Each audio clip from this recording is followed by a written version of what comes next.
And here we go.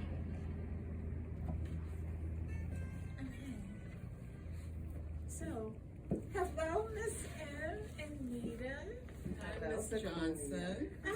Oh, thank you. Hey, family. Welcome to any time of the day poetry. That's what we call it here because you never know what's going to happen at Read Your Books. When we're here, we don't waste time, but we do love to share. So today we have Sacoiya Johnson, Hello. author, poet of the book called How I Survived Middle School. It is a poetry collection by me, Sacoiya Johnson. Okay, so any time of the day poetry, guys, listen up. Go ahead, Sacoiya. Okay, so my first poem that I chose to share with you all is called At the New School. I wrote these poems, just as a preface. When I was in middle school, I was very confused. I was very depressed. I was very sad. I felt no connection to anyone, and I felt misunderstood. So at the new school was my way of identifying why I felt so disconnected from kids my age and from everybody. So this poem is called At the New School. At the new school, they call me all types of names while we're outside playing childish games. The students and teachers just won't leave me be because through my eyes, they can't see. They need to accept the fact that all people are different, no matter where you may be. Today, I got a detention. The slip is all I had to show. But I'll take a guess. It's because everyone acts the same except for me. Thank you. That's interesting. So, okay, middle school. Interesting you said middle school, because I was just filtering through some of the poems that my girls wrote, and some of them were middle schoolers and high schoolers, and I would love to share. This one I just mentioned to you is called Letters to No One. Sacoiya talked about it being misunderstood. Well, I dealt with a lot of young girls and young boys who were misunderstood, which unfortunately landed them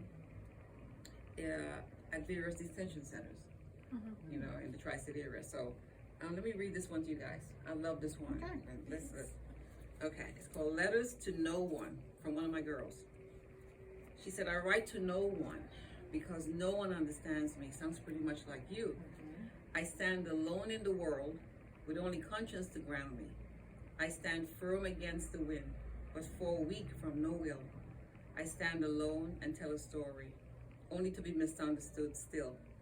I write letters to no one, for no one can read words of grief and pain, loss and greed. I write to no one, for my words no one hears, paint pictures with stories, shed tears no one feels. Speech goes unheard, like music on deaf ears. I write letters to no one, cause no one understands how it feels. Letters to no one. Sounds very similar to what she does in middle school. yeah. So Yeah, really do. It's middle school. I have found through interactions with my cousins, my sisters, middle school is a common struggle. Even for kids they have other kids that they have like, oh, I like that too. We can do that. Right. But you do that because that's something that you all like. It's not because that's something that you all connect through. Right. We're all still changing. We all are confused. That's like, it's like when kids start learning their anatomy, they start learning about their bodies. And then you're like, well, why does my chest grow these things and boys don't get that? right. Why do I feel all hormonal now? And you know, guys are just walking around like it's just another day. But I'm upset because, you know, I just started. That's what we say, we just started. I just started and he's happy and laughing and I just want to yell at people. And I don't know why I want to yell at them. I just know I'm upset. That makes sense. So That makes a lot of sense. So even if not through anatomy, it's through like in the book that I'm reading right now in one person, it's through the feelings that you have for people. Like, is it right for me to feel okay with them? And I'm in the chapter where he says he has the wrong crushes. He's attracted to a librarian who turns out to be a transgender woman, and he's only attracted to her chest because it reminds him of little girls like him. Like, you know, Right, they look like the ones I hang out with, you know. So And then he's attracted to his mom's husband because he's nice to him. So do you think that to these changes you're talking about, people being misunderstood is because we're not listening to one another, or we're not seeing one another, or what? When you were in middle school, what happened? Were your parents around? Did you have anyone that you can identify with you and what you're going through, or anyone to talk to? Counselors in school, anybody that's older, like this trusted individual we called, that we kind of said, well, I'm going to see Miss So-and-so, Mr. So-and-so, to talk to them. Right. None of that was happening? I did not have that at school. If anything, I had more problems at school because I was hit by a bus when I was young, and I wasn't expected to come back into normal school. They were going to put me into the slow classes, as they call them. They were going to put me in slow classes because my speech wasn't good. I was in the hospital for about 2 weeks, and when I came back, my memory was horrible. I didn't remember people's names, stuff like that. There were like basic words that, oh, I know that word, and it just wouldn't come to me. So I had to go to speech classes. And the only reason I kept going to speech classes, I actually started acting like I was stupid because she was giving me chocolate candy. And I love chocolate. So I used to act like, she'd be like, what word comes to mind? And I'll just be like I knew a word. But I'd just be like, That was a good motivator. Getting that candy, that motivated you to sit up and remember things. I don't know. And then she'd be like, come on, try a little harder. And then I'd be like, it's cat, yeah. And she'd be like, here goes some Hershey's. I'm like, so did you start writing? After you were injured, did you continue writing? Or all your writings were before your injury? It was after my injury. After the injury, you started writing? Oh, interesting. We got evicted from our apartment. My mom didn't tell us. Then next thing I know, they're like, oh, well, we have to find a place for you to stay now. And I was like, I don't stay with my mom. Like, I'm just, because we used to walk to and from school, and I'm walking home from school, and they're like, well, you don't have a home to go to. And I was like, well, mom never told us. And then after that, I was put under the care of my aunt. And then I started middle school. So I went from 4th grade to eviction to middle school to a house that I didn't feel welcome. So writing became your therapy? It became your go-to for all these emotions and all these things that were happening in your life. It became your everything. Yes. So I want to hear a couple more poems. Again, this is Sacoiya Johnson, and we are doing what I call any time of the day of poetry. You don't have to wait. Okay, do it any time of the day. Even with yourself. Just go in the mirror and just do your do. That's it. So let's hear another one from. Oh gosh. Okay, you guys can get another. This one is called This Girl. This was me describing what other people saw versus what I actually saw in myself. It's kind of like when, people see stuff in you that you probably never would see unless somebody told you. So this one's this girl. She speaks big words, but don't know nothing. Does real good in school, but has some skeletons in her closet. Has big dreams, but she can't reach them. Gives so much, but gets nothing in return. Has a couple of friends, but feels they're not enough. Had a family, but now it's broken up. Loves to hate, but continuously cries for attention. wishes she was dead at times, but over time regrets it. Wonders if the world would be better off without her. Look around you and you'll see if you can find this girl. Okay. Now, ladies and gentlemen, the book is called How I Survived Middle School.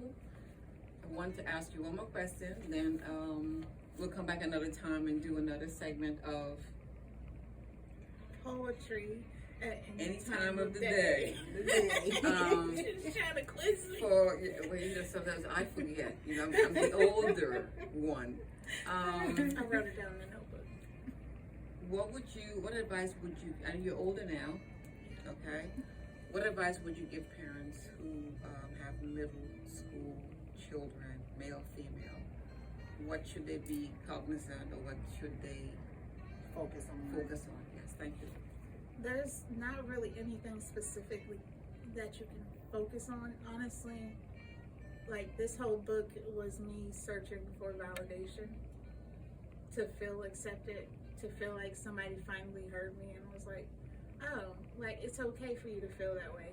You don't necessarily have to teach kids how to resolve issues, because, I mean, even as adults, we got problems that we just don't fully understand. But, like, if your kid has an issue, don't push them off as if they don't have feelings. Because kids are humans too. Exactly. Kids wake up with feelings that they don't understand every day. But they don't talk about them because people don't want to hear nothing from a kid.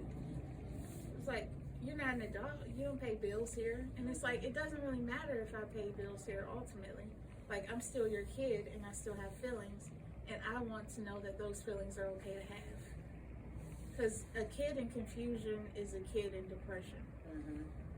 What made you, what possessed you to really go ahead and really push forward to write a book? Okay, so a lot of people told me, girl, you've been sharing all these poems on TikTok. You need to just put that in a book. And I was like, no. I'm being selfish because I'm holding on to this part of me. And I didn't want to let go of that part of me. So, finally, I was like, you know what, guys? I'm going to type the book up. And I'm just going to let it go. I typed it. I cried the whole time I was typing it. Because I didn't realize how sad I was. Because this whole time I'm putting on this, like, brave face for everybody. Because my sisters are sad. My mom's sad. My dad's there, but he's absent. Like, always trying to comfort me, even though he wasn't when he told me, hey, I'm coming, and he never came. So he neglected me, but in a more emotional way. My mom neglected me physically because she couldn't take care of us and herself at the same time. She wasn't okay. But I realized that if I didn't write the book, I would still be that little girl. That was my question. Has it helped you? Yes. Kind of, bring things together in your life, heal inwardly. Yes. Okay. And that is what I love about writing. Any kind of writing, and that is what I think a lot of young children, not only young, not middle school people in general. Yes. Sometimes you don't have someone to speak to. Pick up that pen, get that paper, and put it down in writing, get it out. That's it. Get it out. That's it. One of my poems that I love, and then we're gonna, wrap it up, is one of my favorite. It's called Happiness, and I think I would love Sacoiya to read this one, and then we can. Yeah, she told me this is her favorite. Yes, it is my favorite. It is my favorite. She said, I like this one. I'm like, you didn't even get through the book yet. This is her favorite. Okay, this is called Happiness. I was looking, searching, and now I found a beautiful thing called happiness. It gives off love, life, and might that shines so bright, that fills me with joy and overwhelming excitement. Like a star caught up in the midnight sky, or a butterfly that flies so high, maybe even a flower that blooms just to show off its true colors, and a heart that pumps out love. That's what happiness will bring. because that's what it was given to me. How about that? That is And I beautiful. wrote this poem on a day where I was extremely suicidal. But you did even though you felt as though you were suicidal, your words, your meaning, your whole demeanor. It made me feel better. Okay. That's my And- question. How did you feel after you Yeah, really my felt cousin. suicidal? I was because I had a cousin. I used to talk to her all the time. She was the only person that really hung out with me. And I was telling her how sad I was and like how I miss my mom and my sisters. And she was like, you're sad a lot. And I said, I know. And she said, write a poem. So this is the first poem I wrote. After you connected back with your mom, how did you feel? Because y'all started getting that chemistry back of being mother-daughter. I was mad at my mom. I mean, Okay. because this is the thing. My mom tried to still stay close to me because she knew I had my head injury and stuff like that. So she would like actually come to my aunt's house and she would stay there for like short periods of time just to be near me and make sure that I was okay as far as my health goes. So she would do like therapy sessions with me, like stretch my legs, stretch my arms, stuff like that. My aunt wasn't doing any of that. See, when you have an injury like that, that's things that you do need to do to try to get your body back in motion. Because if you don't do that, you're going to be numb for so long. And then with you having issues or whatever, as far as not seeing your parents or whatever like that, or not being in your mom's life or your dad's life, that can help have an effect or whatever on you as well. Well, I'm happy that you decided to pick up the pen and the paper. I think from what I have seen with customers coming to the store, they are purchasing her book along with a journal because they can identify, because a lot of people are dealing with, young people are dealing with very much similar issues in America today. I mean, we have a lot going on now, we saw anxiety before, but it's maybe 5 or 6 times more now because of what we are experiencing with the pandemic and just how we are living life in America right now. So for the young people, anyone out there today, pick up the pen, pick up the paper. You may not have someone close to you, to talk to, but this always helps. This was Sacoiya Johnson's therapy. Thank you for sharing your poem with us at what we call Any Time of the Day Poetry. Okay, thanks for anytime. Thanks for listening, people. Take care. Enjoy the week. We thank y'all. Thank you.